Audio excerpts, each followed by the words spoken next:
118 लोगों के साथ अपने फुल स्पीड में एक विशालकाय प्लेन रनवे पर दौड़ने लगा। कुछ ही सेकंड में यह प्लेन टेक ऑफ करने वाला था, लेकिन तभी अचानक से पायलट को एक बड़ा सा ट्रक सामने दिखाई दिया। जब तक पायलट कुछ कर पाता, यह प्लेन सीधा जाकर उस ट्रक से टकरा गया। यह टक्कर इतना जोरदार था कि प्लेन कई टुकड़ों में बट गया। इतने विशालकाय प्लेन का यह हाल हो सकता है, तो सोचिए उस ट्रक का क्या हाल हुआ होगा। उस ट्रक का तो नामो निशान तक मिट गया था। ऐसे में प्लेन में सवार 118 पैसेंजर्स का क्या हुआ होगा, यह सोचकर ही हमारा दिल सहम सा जाता है। आखिर यह हादसा कैसे हुआ? आखिर वह ट्रक प्लेन के सामने कैसे आ गया? और सबसे बड़ा सवाल यह कि प्लेन में सवार 118 पैसेंजर्स का क्या हुआ होगा? क्या उन्हें जिंदा बचाया गया? जानेंगे पूरी कहानी आज के इस वीडियो में। 26 अप्रैल 1993 Indian airline flight 491 Boeing 737 model का एक आधुनिक विमान भारत के औरंगाबाद एयरपोर्ट से उड़ान भरने वाला था। इस प्लेन को शहर एयरपोर्ट मुंबई में लैंड करना था। औरंगाबाद यानी कि आज का हमारा छत्रपति संभाजी नगर, इस नाम को 24 फरवरी 2023 को बदला गया है। वही शहर एयरपोर्ट यानी कि आज का हमारा छत्रपति शिवाजी महाराज इंटरनेशनल एयरपोर्ट, जो मुंबई में मौजूद है।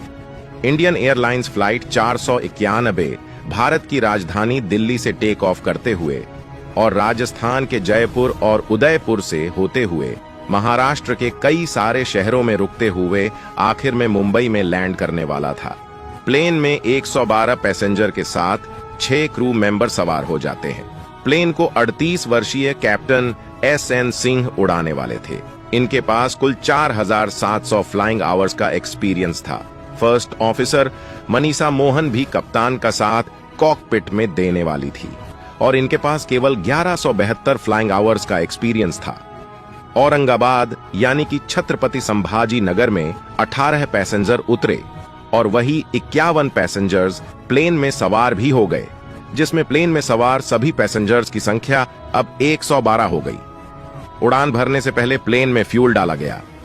टेक ऑफ प्रोसेस को पूरा करने के बाद इंडियन एयरलाइन फ्लाइट 491 रनवे 09 की तरफ टैक्सिंग करते हुए बढ़ने लगी। उधर ATC ने पायलट को टेक ऑफ क्लियरेंस भी दे दिया। अब इंडियन एयरलाइंस फ्लाइट 491 118 लोगों के साथ रनवे 09 पर अपने हाई स्पीड के साथ दौड़ने लगा। यह प्लेन अब V1 स्पीड तक पहुंच गया था, यानी कि अब प्लेन में कुछ भी खराबी आ जाती है, यह किसी भी इमरजेंसी के हालात में रोकने की नौबत आ जाती है, तो भी इस स्पीड में प्लेन को रोकना नामुमकिन था। प्लेन को हवा में ही ले जाने के बाद पायलट प्लेन में आई उस मुसीबत को हल कर सकता था। इस रनवे की लंबाई करीब 9300 फीट था। सभी पैसेंजर्स के चेहरे पर खुशी दिखाई दे रही थी। किसी को भी आने वाली मुसीबत के बारे में जरा सा भनक नहीं थी। देखते देखते रनवे भी खत्म होने की कगार पर था, पर यह प्लेन तो हवा में उड़ान भरने का नाम ही नहीं ले रहा था। प्लेन में सवार सभी पैसेंजर भी जोर जोर से चीखने चिल्लाने लगे थे। उन्हें भी कुछ समझ में नहीं आ रहा था। आखिर इस प्लेन के साथ हो क्या रहा है? अब पायलट को एहसास हो गया कि इस प्लेन को बचाना नामुमकिन है, क्योंकि पायलट को और एक मुसीबत सामने दिखाई दे रही थी। सामने से एक बड़ा ट्रक पायलट को आता दिखाई दिया। यह देखकर तुरंत ही पायलट ने युवक को अपनी ओर खींच लिया, ताकि जैसे तैसे करके ये प्लेन टेक ऑफ कर जाए। पर शायद किस्मत को कुछ और ही मंजूर था। प्लेन का नोज तो ऊपर की तरफ था, पर प्लेन अपने ऊंचाई तक पहुंच नहीं पाया। प्लेन का लैंडिंग गियर डाउन ही था। लेफ्ट साइड का लैंडिंग गियर और लेफ्ट साइड का इंजन सीधा उस ट्रक से जा टकराया। टकराव के तुरंत एक जोरदार धमाके की आवाज सुनाई दिया। इस धमाके में प्लेन के लेफ्ट साइड के लैंडिंग गियर में और लेफ्ट साइड का इंजन थ्रस्ट रिवर्सल दोनों ही पूरी तरह से बर्बाद हो गया। यह प्लेन अब एक पत्थर की तरह नीचे की ओर गिरने लगा। लेफ्ट साइड का इंजन टकरा जाने के कारण यह इंजन बहुत ही कम पावर को प्रोड्यूस कर रहा था। वही राइट साइड का इंजन अभी भी फुल पावर के साथ पावर प्रोड्यूस कर रहा था, जिसके कारण यह प्लेन लेफ्ट साइड की तरफ झुकने लगा। और फिर कुछ ही सेकंड में फिर से हुआ एक जोरदार धमाका। प्लेन सीधा हाई वोल्टेज वाले बिजली के तार से जा टकराया, जिससे प्लेन का लेफ्ट साइड का इंजन विंग्स से अलग हो गया और प्लेन में भरा लाखों गैलन फ्यूल अब नीचे गिरने लगा। फिर क्या था, देखते देखते ये फ्यूल आग में बदल गया। इस टकराव में प्लेन 3 हिस्से में बट गया। इस टकराव के कारण प्लेन उल्टा हो गया था। फ्यूजलेज में लगी आग इतनी स्पीड से बढ़ रही थी कि यह आग देखते देखते पिछले हिस्से तक पहुंच गई, जिससे पिछला हिस्सा आग में धू धू कर जलने लगा। इस हिस्से में बैठे पैसेंजर में से सिर्फ एक पैसेंजर को छोड़कर बाकी सभी पैसेंजर्स उस आग में धू धू जलकर राख हो गए। कैप्टन और पायलट को कॉकपिट की खिड़की से जिंदा निकाला गया, जबकि बाकी बचे हुए पैसेंजर्स और केबिन क्रू को प्लेन के मेन गेट से निकाला गया। लेकिन फिर भी इस हादसे में 118 लोगों में से 55 लोगों की मौत हो गई और 63 पैसेंजर्स को जैसे तैसे करके जिंदा बचाया गया। जो लोग अपने रिलेटिव को एयरपोर्ट तक छोड़ने आए थे, वह लोग अपने साथ आग से जली हुई लाश ले जा रहे थे। उन लोगों पर क्या बीती होगी, इसका अंदाजा भी नहीं लगा सकते। उनके आंखों के सामने सब कुछ खत्म हो गया था, सिर्फ चंद गलतियों की वजह से। पर आखिर वह गलती कौन सी थी जिसकी वजह से 55 लोगों को अपनी जान गंवानी पड़ी? आखिर वह ट्रक एयरप्लेन के सामने कैसे आया? अब इसका पता लगाने के लिए इन्वेस्टिगेशन की टीम काम पर लग गई। यह केस बिल्कुल साफ था, इसलिए इन्वेस्टिगेशन की टीम ने इस केस को कुछ ही महीनों में सॉल्व कर दिया।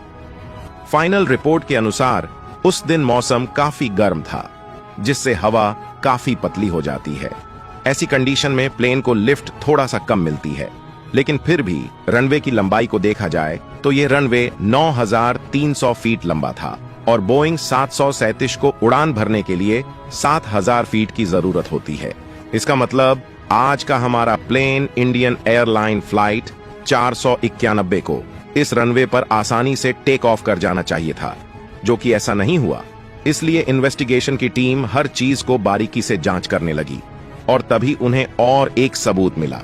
दरअसल उस दिन प्लेन का वेट जरूरत से ज्यादा हो गया था, लेकिन कितना ज्यादा? 100 किलो, 200 किलो या 500 किलो? आखिर कितना ज्यादा? आपको बता दे, करीब 1000 किलो ज्यादा हो गया था। वही कैप्टन यशसेन सिंह ने दावा किया। इस प्लेन में करीब 4 टन वजन ज्यादा था, यानी कि करीब 4000 किलोग्राम। अब इसमें सच्चाई क्या है, ये जानने के लिए इन्वेस्टिगेशन टीम ने फ्लाइट सिमुलेशन का इस्तेमाल किया, जिसमें अलग अलग तरह से प्लेन को उड़ाया गया। इस थ्योरी में इन्वेस्टिगेशन की टीम ने यह तर्क निकाला कि चाहे प्लेन में वजन ज्यादा ही क्यों ना हो, फिर भी प्लेन को हवा में आसानी से उड़ान भरना चाहिए था, क्योंकि रनवे काफी लंबा था। जबकि ऐसा हादसा तभी हो सकता है जब खुद पायलट ही प्लेन को काफी देर में हवा में ले जाने की कोशिश करें। साफ साफ कहा जाए तो यह एक पायलट एरर था, जो पायलट ने समय पर रोटेट करने की बजाय रनवे का आखिरी छोर पर ले जाने के बाद प्लेन को हवा में ले जाने की कोशिश किया, जिससे प्लेन का नोज तो हवा में उठ गया था, पर प्लेन का पिछला हिस्सा अभी भी जमीन से काफी नजदीक था और ऊपर से लैंडिंग गियर भी डाउन था। अब ऐसी बड़ी बड़ी गलतियां करने के बाद तो ऊपर वाला ही बचा सकता है।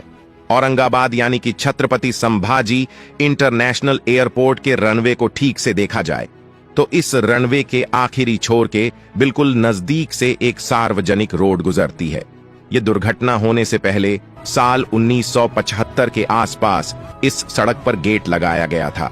रनवे 09 से कोई प्लेन टेक ऑफ करता है तो सड़क पर लगे उस गेट को बंद किया जाता था, ताकि कोई भी गाड़ी उस रनवे के करीब ना जा सके। दरअसल हमने कई बार देखा होगा कि जब भी कोई ट्रेन गुजरती है तो उस समय सड़क पर गेट बंद कर दिया जाता है, ताकि सड़क पर गुजरने वाली गाड़ियां कुछ समय के लिए रुक जाएं और वह गाड़ियां ट्रेन की चपेट में ना आ जाए और कोई अनहोनी ना हो जाए। ठीक उसी तरह वह गेट काम करता था, लेकिन साल 1986 के बाद वह गेट वहां से गायब हो गया था। यह समझो किसी कारण उस गेट को वहां से निकाला गया था। इसका मतलब यह था कि अगर कि उस छोर से कोई प्लेन टेक ऑफ भी कर जाए, तब भी उस सार्वजनिक सड़क पर गाड़ियां हमेशा के लिए चलती रहेगी, क्योंकि उन्हें कुछ समय के लिए रोकने के लिए वह गेट ही गायब हो गया था। इसका नतीजा यह हुआ कि आज का हमारा plane Indian Airlines flight 491 Boeing 737 runway पर टेक ऑफ करने के लिए अपने हाई स्पीड के साथ दौड़ने लगा।